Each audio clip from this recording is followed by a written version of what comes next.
La sangre de Cristo tiene poder para limpiar nuestras conciencias. Y allí va la importancia, hermanos, que dejemos que la sangre de Cristo nos limpie nuestras conciencias.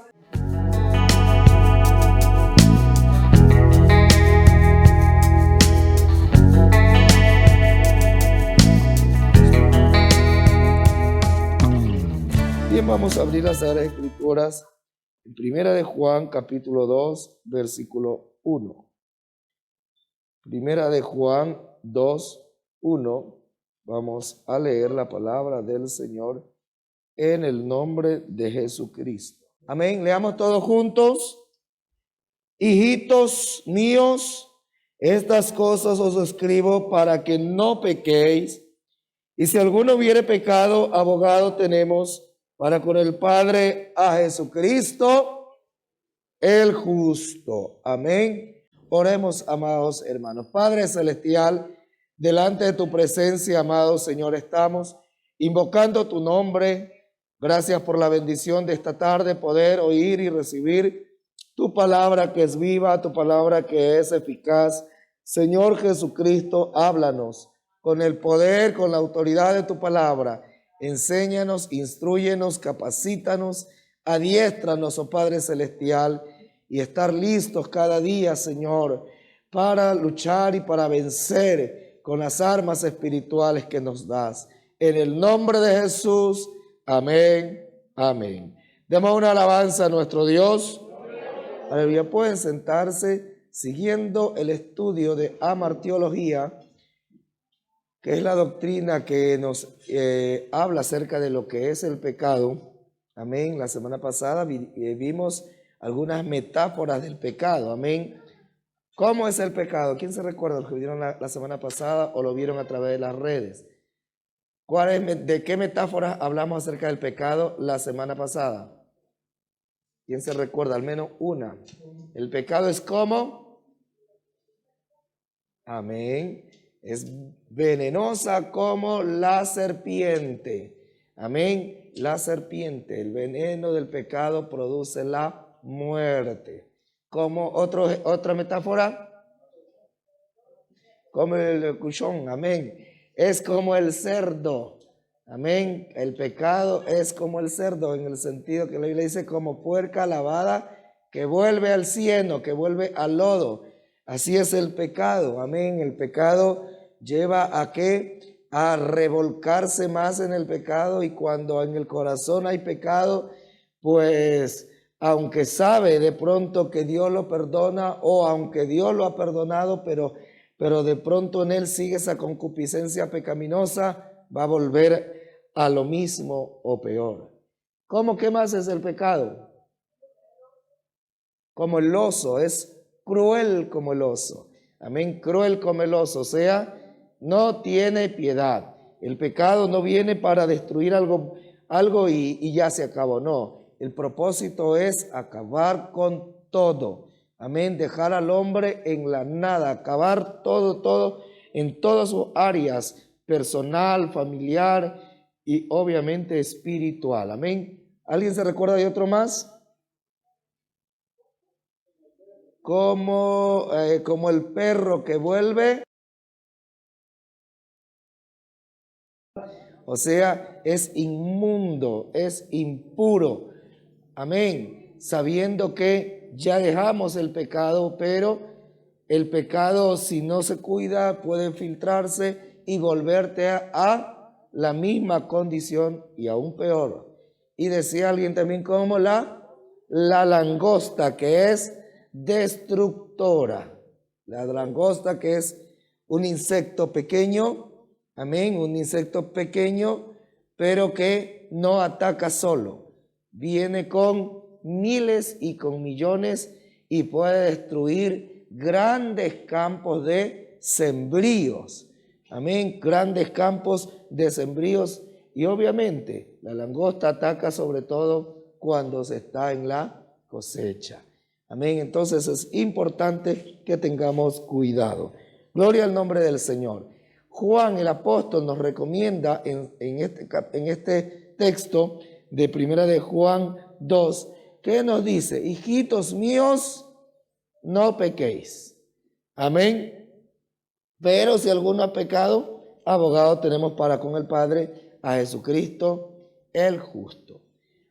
Al decir Juan, hijitos míos, aleluya, sabemos que estas son cartas eclesiásticas, o sea, a la iglesia en todo el mundo. Por lo tanto, le está hablando a los cristianos, le está hablando a la iglesia. Obviamente, ¿qué nos da a entender aquello? Nos da a entender que los cristianos estamos propensos a pecar, a caer en el pecado. Por eso dice aquí, hijitos míos, no pequéis. Es lo que más conviene es no pecar. Amén, no pecar. Es verdad que tenemos al abogado, es verdad que tenemos al perdonador, es verdad que tenemos al Dios que es tan misericordioso. Pero sobre todo ello, lo que conviene es no pecar. Amén. Cuando un cristiano peca, amén, es lo que hemos puesto como eslogan en este tema de hoy. Cuando un cristiano peca, entre muchos aspectos, pierde 7 cosas sobresalientes, si podríamos decir, ¿no? Sobresaliente. ¿Cuál es una de ellas? La primera, pierde la luz. Amén. Recuerdo una vez más, vamos a hablar esas 7 cosas que pierde quién. No estamos hablando del mundano, estamos hablando propiamente de aquellos que ya hemos recibido el perdón, la sangre, el entendimiento de lo que es estar en Jesucristo en su salvación. ¿Qué nos dice 1 Juan 1:6? Si decimos que tenemos comunión con Él y andamos en tinieblas, mentimos. Amén. Mentimos y no practicamos la verdad. Esto nos da a entender entonces que el pecado produce tinieblas. El pecado produce ceguera. Amén. Opacidad. Amén. En los ojos espirituales. El pecado lleva a hacer perder la visión. Lleva a hacer perder la visión.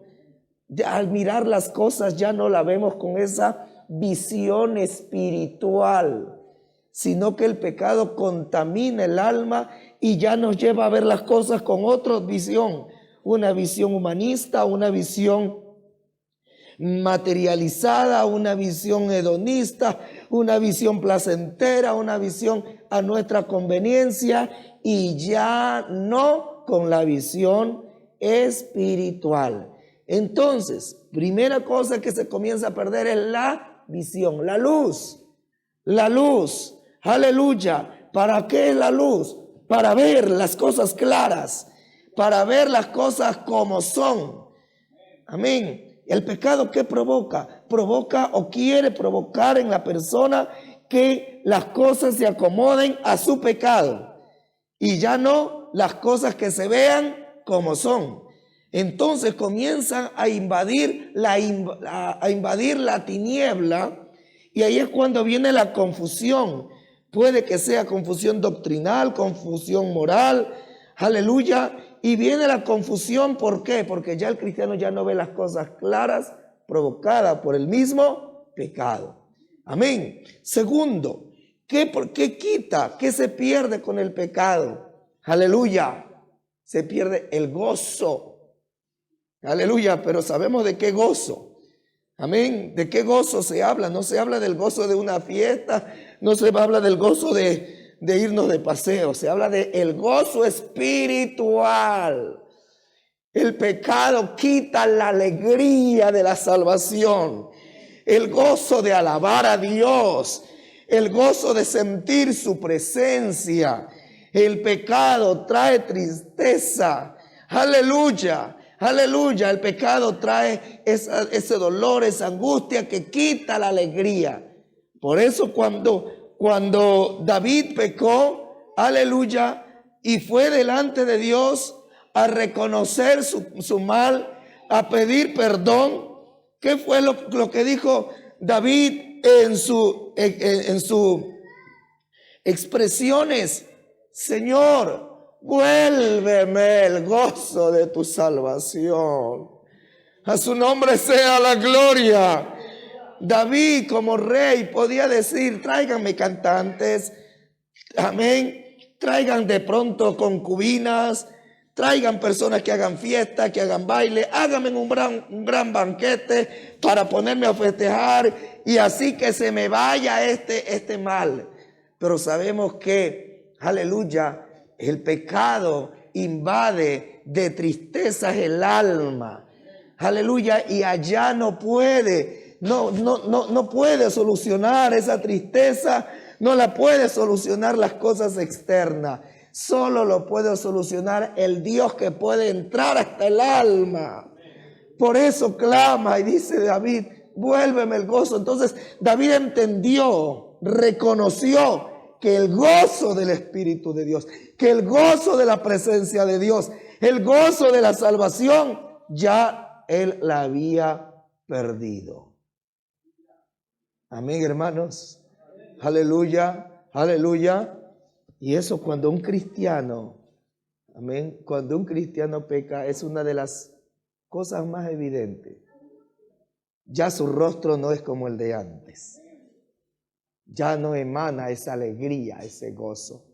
Aleluya, aleluya. Pero qué hermoso es que nosotros cada día sigamos el consejo de Juan. No pequéis, para que el gozo no te sea quitado. Aleluya, a su nombre sea la gloria. ¿Qué otras cosas se puede perder? Se puede perder el amor. Cuando hablo del amor, estoy hablando del amor hacia Dios. Amén. El amor hacia esa vida espiritual, ese amor que nos lleva, aleluya, a estar en Cristo, a permanecer en Él. Aleluya, ese amor que nos lleva a esforzarnos por estar cada día en su casa, por cada día servirle. A su nombre sea la gloria. Mateo 24 nos dice, por haberse multiplicado la maldad, ¿qué sucede? El amor se enfría. Amén. En otras palabras, si hay pecado, el amor se enfría.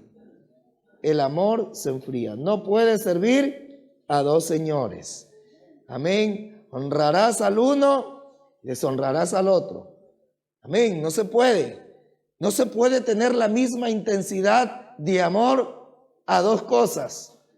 Y entonces, si amamos el pecado, si amamos el mundo, obviamente el amor a Cristo se disminuye. Por eso nuestro amor debe estar cada día hacia Él. Dice Juan 2:5, el que guarda su palabra, en ese verdaderamente el amor de Dios se ha perfeccionado. Por esto sabemos que estamos en Él. ¿Cuándo somos conscientes que estamos en Él? Cuando el amor de Cristo en nosotros se va perfeccionando. Aleluya, se va perfeccionando. ¿Pero qué hace el pecado? Ese proceso de perfeccionamiento lo interrumpe. Amén, lo interrumpe. Porque eso es lo que trae el pecado. Hace perder, hace menguar ese amor, esa intensidad de amor a nuestro Dios. ¿Qué más podemos ver que quita el pecado? Quita la paz. Quita la paz. Aleluya, aleluya. Dice la Biblia que cuando Pedro se acordó de las palabras de Jesús que le había dicho, antes que cante el gallo me negarás 3 veces, saliendo fuera lloró amargamente. Llorar amargamente, eso obviamente no es paz. Eso es dolor, eso es angustia. La amargura es, en este contexto, la amargura es desesperación. Aleluya, la amargura es angustia, es eso de no estar tranquilo. Y eso es lo que le trae al cristiano cuando peca. Amén. El cristiano que peca y no ha arreglado su problema con el Señor, el cristiano que peca no puede decir incluso con libertad o experimentar con libertad, en paz me acostaré y asimismo dormiré. No puede. Amén, porque el mismo pecado, como cristiano que es, el mismo pecado ya no le deja, no tiene paz. ¿Hasta cuándo no tiene paz? Hasta el momento que viene a buscar la justicia de Dios. Hasta cuando viene a buscar ser justificados. Y allí viene y se cumple lo de Romanos.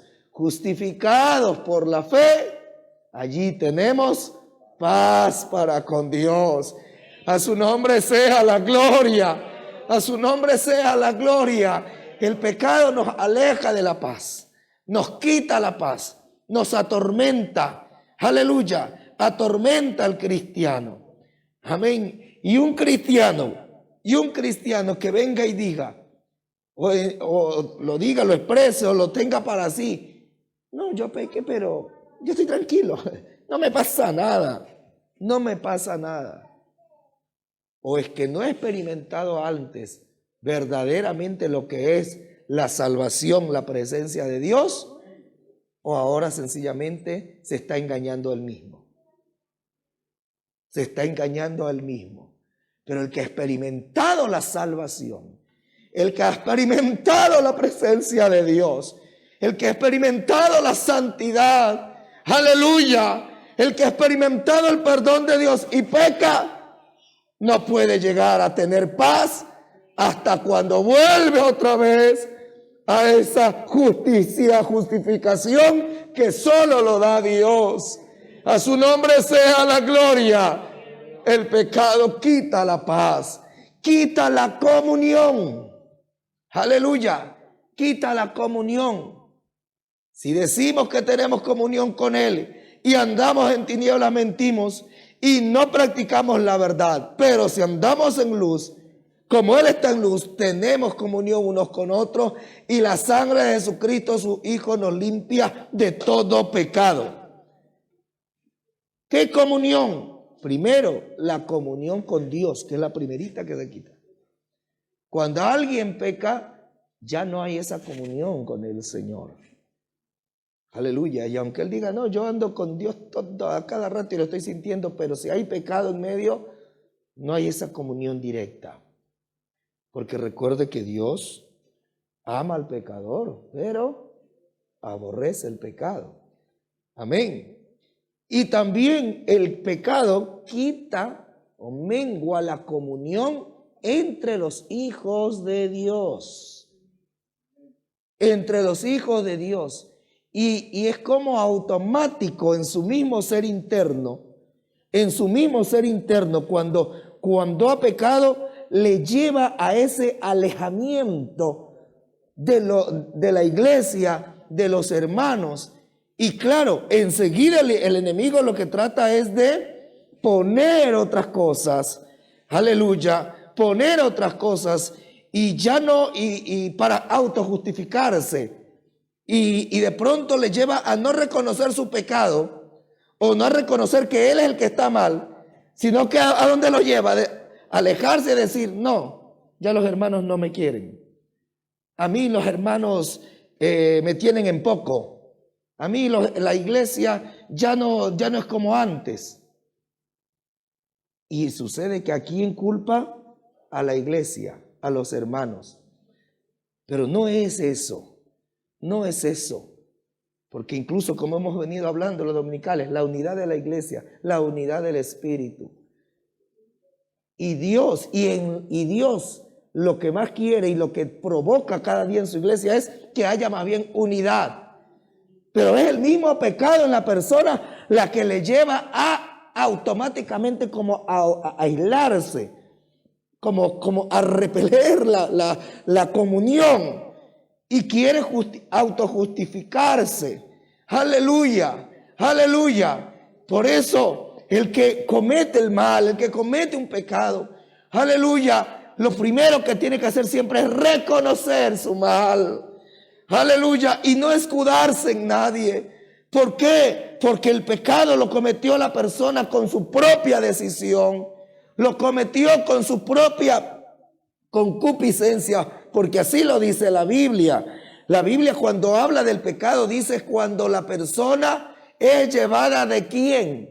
de su misma concupiscencia es tentado y cae, ¿verdad? De su misma concupiscencia. A su nombre sea la gloria. Pero el pecado, obviamente, eso es lo que trae. Trae separación, hace perder la comunión. La comunión. Aleluya. Y claro, el diablo sabe que si esa persona que de pronto en algo fracasó, pecó, aleluya, sigue manteniendo la comunión, aleluya, con los santos. Esa comunión con los santos, en oración, en adoración, en cultos, en oír la palabra. ¿Qué es lo que va a hacer? Que esa persona vuelva al gozo de la salvación. Entonces, por eso el enemigo, uno de los empeños, ¿cuál es uno de los empeños del enemigo? Que cuando una persona, un cristiano, tristemente peca, lo que trata es de sembrarle separación, aislamiento de la iglesia, porque así lo que va a provocar es que esa persona no solamente haya caído en un pecado, sino que se hunda en el pecado, destruir su alma, su cuerpo, su mente, aleluya, aleluya. Oh, pero algo que siempre ha hecho y hará la iglesia, que es interceder. Y allí va nuestra labor como iglesia intercesora. Orar, aleluya, aleluya. Si alguien pecó, si alguien cayó, hermanos, nuestra labor, ¿cuál es? Orar, interceder, Señor. Devuélvele el gozo de tu salvación. Devuélvele la comunión con el cuerpo. Aleluya, aleluya, aleluya. Hermanos, después de Dios, Él mismo ha dejado su iglesia.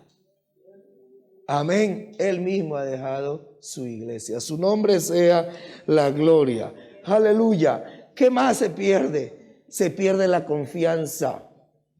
O sea, me refiero a esa confianza que la persona tiene para clamar, orar y conversar con Dios. Se pierde la confianza con Dios. El texto nos dice de 1 Juan: y en esto conocemos que somos de la verdad y aseguramos nuestros corazones delante de Él, pues Él es pues si nuestro corazón nos reprende, mayor que nuestro corazón es Dios, y Él sabe todas las cosas. Y allí viene: amados, si nuestro corazón no nos reprende, amén, o sea, si nuestro corazón, nuestra conciencia no nos dice estás mal, ¿qué dice la Biblia? Tenemos entonces confianza con Dios. Amén. O sea, si mi corazón no me reprende de un pecado, no me reprende de algo malo que he hecho, yo tengo la confianza de venir ante mi Dios. Aleluya. Orar, clamar. Y eso es así porque cuando el cristiano peca, ha cometido un pecado, no tiene la misma confianza de orar. Y muchas veces no quiere ni siquiera arrodillarse a orar. Porque como que dice, es que no tengo ni cara para presentarme delante de Dios. ¿Cómo me le presento ante mi Dios santo, tan bueno que ha sido conmigo? Y lo que hice, y lo que he hecho. Entonces, esa confianza de venir ante Dios se pierde. Se pierde. Amén. Pero ahí es donde debemos acudir. ¿A dónde? A la misericordia de Dios. Señor, si tú mirares mis pecados, yo no podría mantenerme en tu presencia, Señor Jesús. Y Jeremías, que dijo: por su misericordia no hemos sido consumidos. Entonces, por la misericordia de Dios, aleluya, venimos y nos acogemos de esa misericordia y nos abrazamos de esa misericordia para poder presentarnos delante de Él y volver a recuperar esa confianza. Y es hermoso, hermanos, cuando uno puede orar con libertad, ¿sí o no? Qué lindo es cuando puede orar con libertad, arrodillarse, orar y aclamar a su Dios con toda libertad. Alza sus manos, cierra sus ojos, eleva su voz, aleluya. ¿Por qué esa confianza? Porque su corazón no lo reprende. No lo reprende de algo que haya hecho contra Dios y su santidad. Amén. Y obviamente, ¿qué se puede perder por el pecado? La misma vida. Aleluya, tanto la vida espiritual, aún la vida física. Y obviamente, al perder la vida espiritual, perdemos la vida eterna. Amén. Recuerdo lo de Ananías. Le dijo Pedro, ¿por qué el producto de la venta de la heredad, reteniéndola no te quedaba a ti, vendida no estaba en tu poder? ¿Por qué pusiste esto en tu corazón? No has mentido a los hombres sino a Dios. Al oír Ananías esta palabra, cayó y expiró. Vino la muerte. Amén. Y sabemos que eso, ¿de quién se trató esa situación? Eso no fueron de pronto, eso no pasó con los allá, con los fariseos, ni con los soldados de Herodes. No, no, no. Ananías y Zafira eran parte de la iglesia. Amén. Por eso del capítulo 1 al 4 de Hechos, usted mira ese éxito glorioso. La iglesia de aquí para allá creciendo, creciendo con obstáculos, con dificultades. Pero ya el capítulo 5 nos habla de este cuadro que es una realidad, porque eso es lo hermoso de nuestro Dios y de su palabra. Aleluya, que Él nos habla de los hechos gloriosos, hermosos, maravillosos que han hecho sus hijos, sus siervos, pero también nos habla de la realidad humana de sus siervos y de la realidad a la cual nosotros también nos toca enfrentarnos. ¿Para qué? Para que en todo el adorado, el exaltado sea Jesucristo, el santo de los santos, el que fue tentado en todo, pero sin pecado. A su nombre sea la gloria. Y mire, en pleno apogeo de la iglesia estaba en su apogeo. Capítulo 4, usted mira, un apogeo grande, aunque fueron metidos en la cárcel Pedro y Juan, pero salieron en una manera milagrosa, defendiendo el evangelio. Y allí se menciona cómo oraron: Señor, permítenos que con más denuedo prediquemos tu palabra. Y allí mientras oraban, ¿qué sucedió? Esa casa tembló. Aleluya. Todo el apogeo de la iglesia. Y ya cuando llegamos al capítulo 5, cambia el panorama por estos cristianos que cometieron ese pecado de mentir al Espíritu Santo. ¿Y cuál fue la consecuencia? La muerte. La paga del pecado, eso es, ¿verdad? La muerte. O sea, no se trata que solamente vamos a perder, el pecado nos lleva a perder la paz, el gozo, la comunión. El pecado nos lleva a perder la misma vida, la salvación eterna. Por eso dice Juan: hijitos, no pequéis, porque el propósito de Dios, ¿cuál es? Que nadie se pierda, sino que todos lleguemos a esa salvación, a ese arrepentimiento, a esa vida eterna, amados hermanos. A su nombre sea la gloria, a su nombre sea la gloria, aleluya, aleluya. El pecado trae tantas consecuencias. Amén.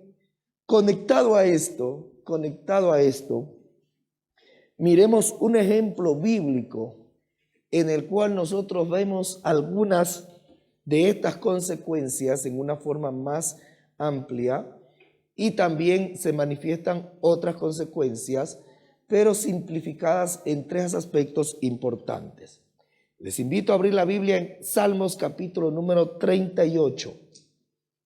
Amén. Salmos capítulo 38.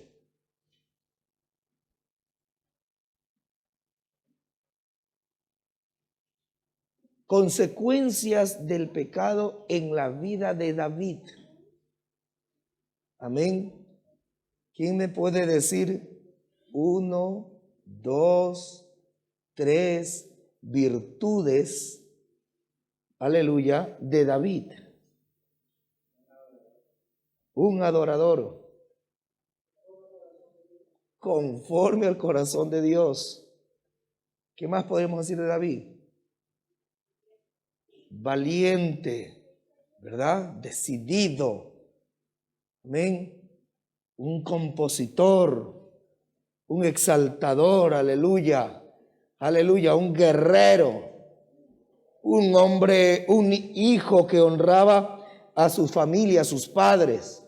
¿Cuántas virtudes de David?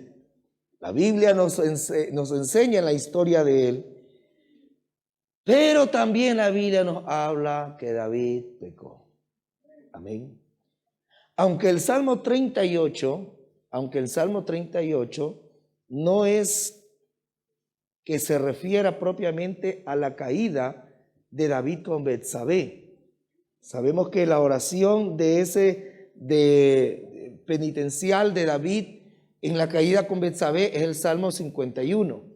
Amén. El Salmo 38, según los teólogos, no hay una claridad exacta de a qué pecado se refiere o a qué ocasión se refiere, pero se sobreentiende que es un momento en el que David le falló a Dios. Le falló a Dios y le vino a él una consecuencia que fue una enfermedad. Entendiéndose, escuche bien, entendiéndose que no todas las enfermedades en los cristianos son por causa de pecado. Entiéndase, ¿no? No las enfermedades, no todas las enfermedades son por causa de pecado.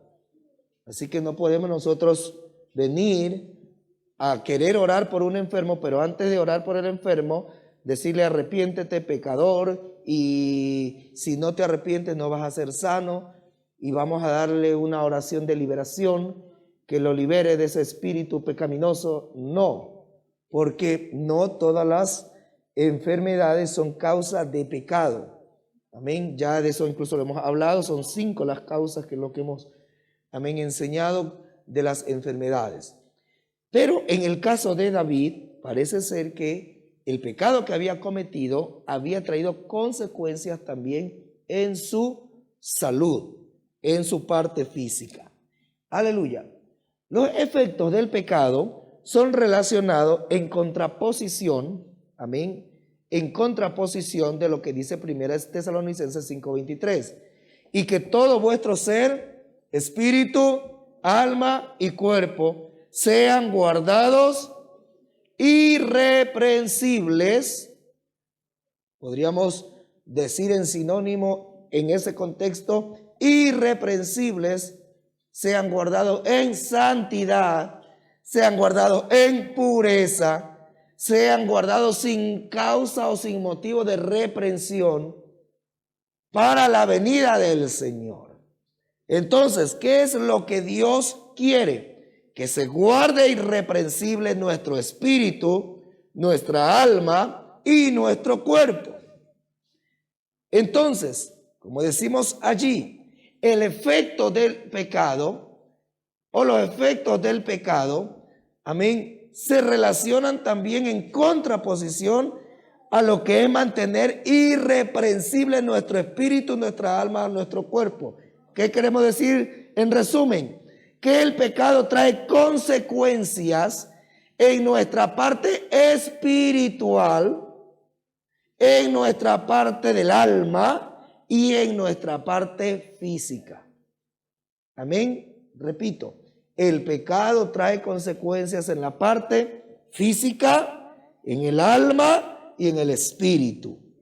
En el espíritu. Por eso Pablo aconseja, o Dios a través de Pablo nos dice, el espíritu, alma y cuerpo tienen que ser guardados irreprensibles. A su nombre sea el Señor Jesucristo.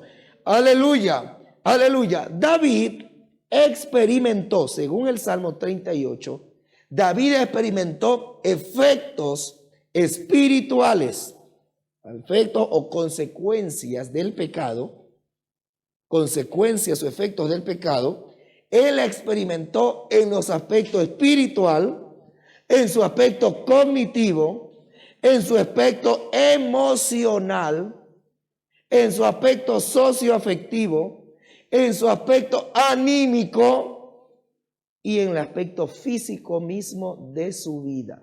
Mire, es que el pecado ataca a todas las áreas, a todas las áreas, a todas las áreas del ser humano. Por eso allí menciona en un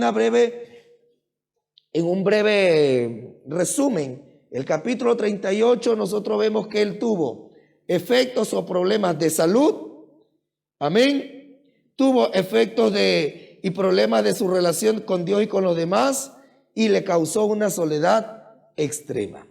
Veamos entonces cuáles son las consecuencias del pecado según el Salmo 38, explicado o dicho por el mismo David. Aleluya. Antes de eso, recuerde que el que está sucio se puede contaminar más y no pasa nada. Pero el que quiere permanecer limpio, mancharse con una sola gota, aleluya, le es un tormento. Y nosotros ya estamos limpios. Amén. O sea, para el mundano, un pecado más ni le va ni le viene, podríamos decir así.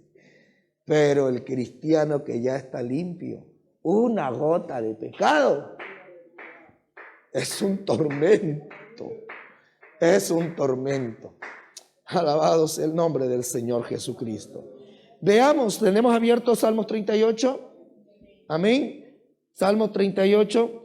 Leamos algunos versículos primeramente del 1 al 3. Del 1 al 3. ¿Qué nos dice allí? Jehová, no me reprendas en tu furor, ni me castigues en tu ira, porque tus saetas cayeron sobre mí, y sobre mí ha descendido tu mano. Nada hay sano en mi carne a causa de tu ira, no hay paz en mis huesos a causa de mi pecado. Amén. Entonces David comienza reconociendo que él se encontraba mal, pero a su vez reconoce que estaba mal por causa de él mismo y de su pecado. Y eso ya es una victoria. O sea, es una victoria cuando ya la persona reconoce su mal.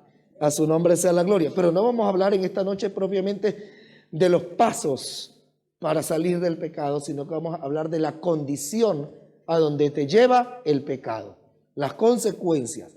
Veamos el versículo 4. Primero, efecto cognitivo. Amén. ¿Cuál fue el efecto cognitivo? Él dice, aleluya, porque mis iniquidades se han agravado sobre mi cabeza. Amén. ¿Cuál es el efecto cognitivo? El incesante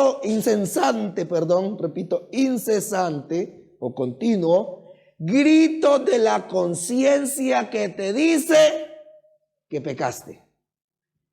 Eso es lo que estaba diciendo David con estas palabras. Aleluya. Mis iniquidades se han agravado sobre mi cabeza. Sea su cabeza, su conciencia, continuamente le estaba diciendo, pecaste, pecaste, pecaste, pecaste, pecaste, pecaste. Eres un pecador. Y sabemos nosotros que, aleluya, que si alguien peca y quiere ocultar su pecado, se puede alejar del lugar que pecó, se puede alejar de pronto de la persona con quien pecó, pero no se puede alejar de su conciencia. De su conciencia, esa sí no le puede decir, bueno, para calmarme un poco, te voy a dejar un poquito acá en esta repisa, te voy a meter en este hueco de acá y así estoy tranquilo. Eso sabemos que es imposible. Por eso dijo David, mis pecados se han agravado en mi cabeza. Su mente y su conciencia, aleluya, lo tenían en un estado de gravedad. ¿Cómo sería la conciencia de David ante ese pecado? Aleluya, aleluya. Y yo creo que usted y yo en su momento lo pudimos o lo podemos llegar a entender. Cuando hemos ofendido a Dios, nuestra conciencia está dándole y dándole y dándole. Y viene una gravedad y de pronto uno dice, ya sé, me voy a distraer, voy a irme de paseo, voy a hacerlo de acá, voy a llamar amigos, voy a ver películas, me voy a ir a jugar y voy a querer hacer un poco de cosas. Pero ¿qué sucede? Te distraes 5 minutos, te distraes 10 minutos, hasta que nuevamente vuelve tu conciencia a darte y a decirte, a darte y a decirte, aleluya, aleluya. Pero ahí es cuando nosotros podemos venir más bien delante de Dios. Nunca vas a conseguir calmar tu conciencia. Aleluya. Nunca vas a conseguir calmar tu conciencia de un pecado con las cosas materiales, con un entretenimiento. Eso solo se logra con la sangre de Jesucristo, que limpia nuestras conciencias de obras muertas, para que le sirvamos al Dios vivo. Cuando uno viene delante de Él, aleluya, atormentado, agravado, como dice David, Señor, ya no puedo más. Me voy al trabajo y allí está. Me voy a estudiar y allí está. Me voy de viaje y allí está. Entonces uno viene, Señor, ya está, esto está demasiado, ya no puedo más. Aleluya. Y dejamos que la sangre de Cristo, la unción del Señor, como dice el Salmo, unge mi cabeza con aceite, Señor. Lávame, báñame, aleluya. La sangre de Cristo tiene poder para limpiar nuestras conciencias. Porque de pronto podemos, si la situación es con una persona, podemos ir a la persona y decirle, perdóname, ¿sabes qué? Te ofendí, me sentó mal, hicimos mal, pecamos, y no estamos bien. Pero si no arreglas tu problema de conciencia primero con Dios, puedes pedirle perdón a Él, al de allá y al de acá, pero tu conciencia seguirá martillándote. Pero cuando vienes y arreglas primeramente el problema con Dios, ¿qué dice la Biblia? Que Él aún en las noches me muestra y me enseña, mira, así está tu conciencia. Así dice la Biblia, ¿verdad? Que Él en las noches nos muestra nuestra conciencia. Aleluya, pero qué hermoso es cuando uno viene y puede bañarse con la sangre de Cristo. Y cuando viene el Señor y nos enseña la conciencia, ¿qué nos muestra? En tu conciencia lo que hay es sangre de Cristo. Limpia, aleluya, a su nombre sea la gloria. A su nombre sea la gloria. Sabemos nosotros que la sociedad, el mundo, los gobernantes tratan de solucionar los problemas del mal con leyes, meten en la cárcel a las personas, amén, hacen juicio sobre otra persona, en fin. Pero si nos vamos nosotros a la realidad, lo único que puede limpiar la conciencia de un hombre es la sangre de Jesucristo. Es la sangre de Jesucristo. Alabado sea el nombre del Señor. Era dura la situación de David. Él reconoce, mi cabeza está en gravedad. Amén. Pero Dios está para limpiarnos. Segundo, ¿qué vemos? Un efecto espiritual. Dice en el versículo 4 mismo, el pecado es como una carga, la carga tan terrible, aleluya, como carga pesada se han agravado sobre mí. Amén. Tenía un problema espiritual en él. él sentía una carga. Es que, hermano, para el cristiano el pecado es una carga. Para el mundano el pecado es parte de su vida. Amén. Podríamos decir que para el mundano el pecado lo carga él. Pero el cristiano, un mínimo pecado es una carga. Y una carga pesada. Sí, se torna pesada. ¿Por qué? ¿Por qué se torna tan pesada?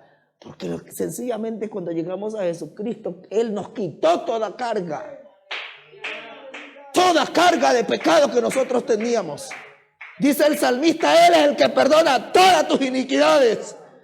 Oh, si nos pusiéramos a enumerar y hacer la lista de pecados que teníamos antes de llegar al Evangelio, la lista sería larguísima. Serían quintales y quintales de pecado. Pero todo eso, Cristo con su misericordia, Cristo con su amor inmensurable nos perdonó. Él cuando nos dijo, venid a mí los que estáis cargados y cansados, que yo os haré descansar. Él vino y quitó allá en la cruz del Calvario, como lo dice Colosenses, cogió el acta que nos era contraria a nosotros, esa acta que nos decía, tú le debes a Dios esto, tú le debes a Dios esto, tú pecaste, tú hiciste esto, tú hiciste aquello, toda esa lista. En la cruz del Calvario. Por eso es que ahora un cristiano, una pequeña, si podríamos decir así, pequeño pecado, se le convierte en una carga pesada. ¿Por qué? Porque ahora Cristo, que nos quitó todo, lo mínimo, ya lo siente en nuestra alma. Y ya no puede estar tranquilo. Pero Él está siempre dispuesto a perdonar con su amor inmensurable y coger esas cargas y llevarlas. Aleluya, no importa la inmensidad o de pronto lo gigantesco que tú puedas pensar que es tu pecado. Aún muchos pueden pensar aún que es imperdonable, pero Dios es clemente y misericordioso. Aleluya, por más pesado, Cristo la puede llevar. Amén. Efecto psicosomático, o sea, un efecto de relación mente y cuerpo. Amén. Y lo expresa aquí David. Hieden y superan mis llagas a causa de mi locura. O sea, comenzó a tener efectos en su cuerpo. El pecado ataca la parte física también, sobre todo de aquel cristiano que quiere estar bien con Dios y con su conciencia y ha pecado, le lleva a preocuparse.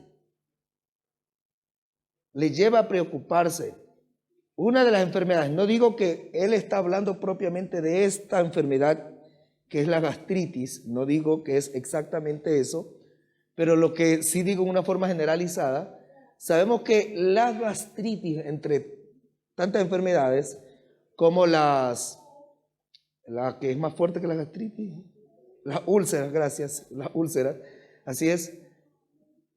Una de las causas, ¿cuál es? El estrés, la preocupación, amén, la ira, la angustia. Entonces, ¿qué lleva esa angustia, ese estrés, esa preocupación exagerada?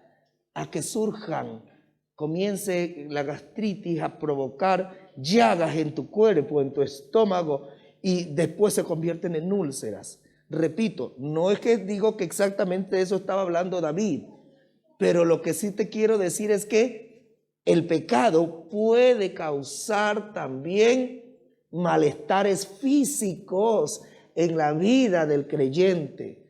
Dime una persona que por su pecado, su conciencia no lo deja dormir en paz, y y pasa 1, 2 noches sin poder dormir porque su pecado está que le da y le da, entonces todo eso trae efectos físicos en nuestras vidas. Amén. Y aquí David parece ser que él le dio una enfermedad y él lo dice, lo reconoce, a causa de mi locura, que en este caso está hablando de su pecado, a causa de la locura que cometí. Amén, porque ese es el pecado. Cometer pecado para un hijo de Dios sí se convierte en una locura. Porque después de haber tenido la santidad y el Todopoderoso con nosotros y pecar, ya eso es demencia. Amén, o sea, ya no está bien. Eso no es de sabios. Amén, ya no es de sabios. Y él dice, a causa de mi pecado, a causa de mi locura, estaba enfrentando una enfermedad. Amén, hermanos. Por eso es que la Biblia incluso nos dice, cuando recomienda en Santiago, cuando vayas a hacer una oración, cuando te sientas alguien se siente enfermo, ¿qué dice? Amén. Si alguno está enfermo, llame a los ancianos de la iglesia y oren por él ungiéndole con aceite. Y la oración de fe salvará al enfermo. Y si hubiere cometido pecados, le serán perdonados. Una alabanza a nuestro Dios. Entonces, mira, ya habla de oración específica por enfermedades causadas por el pecado. Entonces, allí, ¿quién es la solución? Obviamente, Jesucristo mismo. Jesucristo mismo. Isaías, cuando habla del Mesías en el capítulo 53, él habla de los dos aspectos: sanidad del alma y sanidad del cuerpo. Amén. El herido fue por nuestras rebeliones. Enfermedad espiritual, la rebelión. Molido por nuestros pecados, mal espiritual, el pecado. El castigo de nuestra paz fue sobre él, y por su llaga fuimos nosotros curados. Una alabanza a nuestro Dios.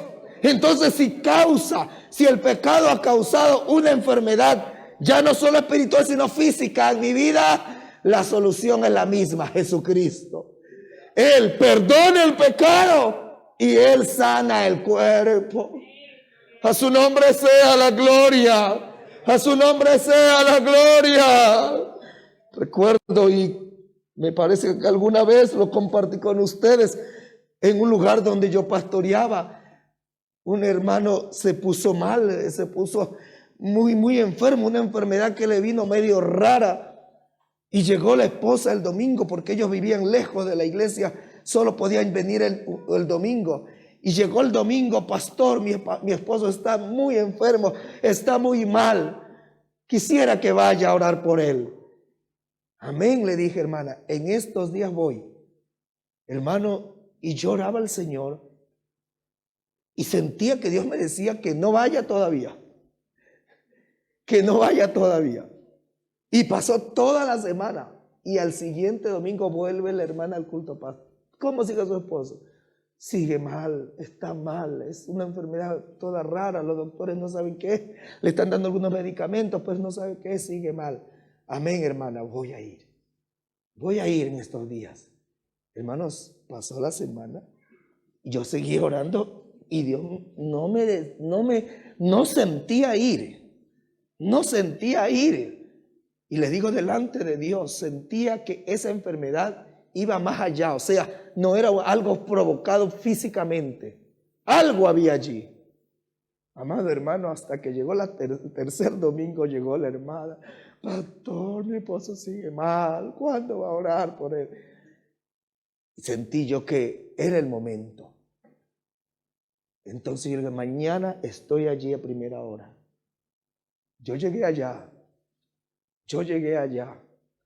El hermano era fornido, grueso, y en esos días la enfermedad le había tocado, estaba demacrado, medio cara chupada, ya enfermo, mal, acostado en una hamaca. Hermano, yo llego allí y yo no oré por él al instante. Le dije al hermano: por favor, que salgan todos, y quisiera primero hablar con el hermano. Dios me llevó a hacer, me mostró lo que tenía que hacer. Y me senté allí a hablar con el hermano allí con su voz quebrada y todo por el mal. Yo le dije, hermano, delante de Dios,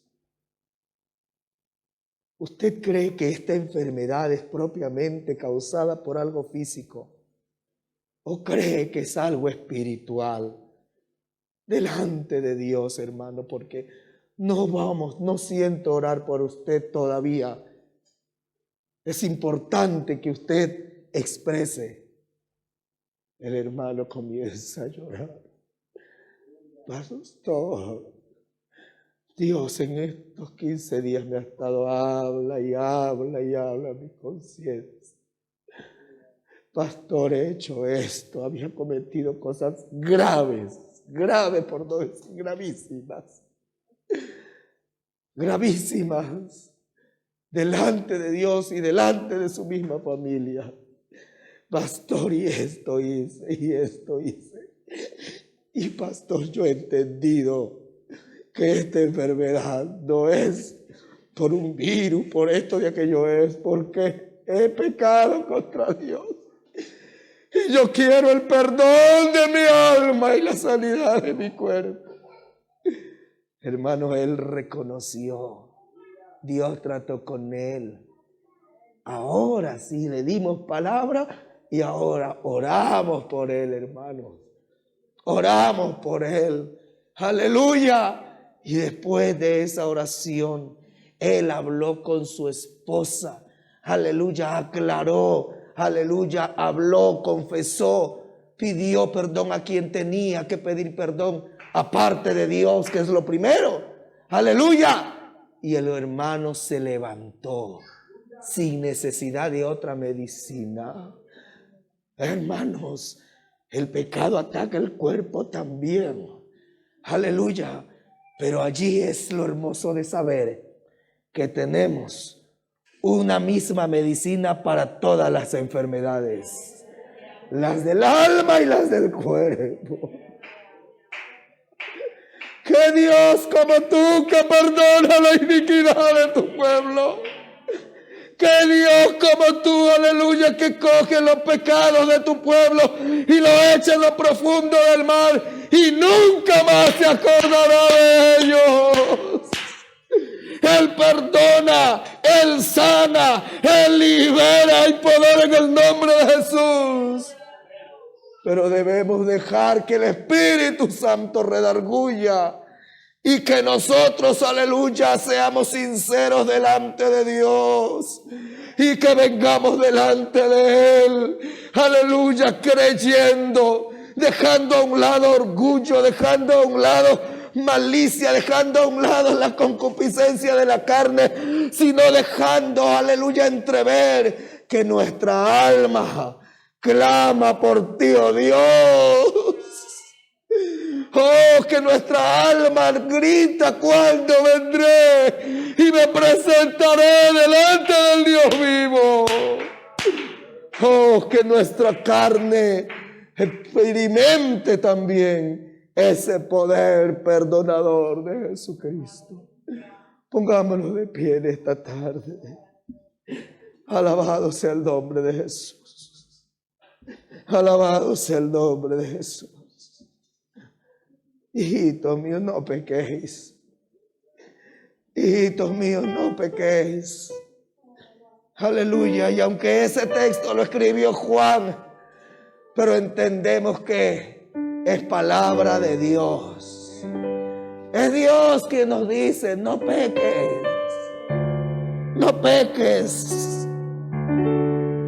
Tú has sido lavado con mi sangre. Tú llevas mi nombre. Tú has sido sellado con mi espíritu. No peques, no peques.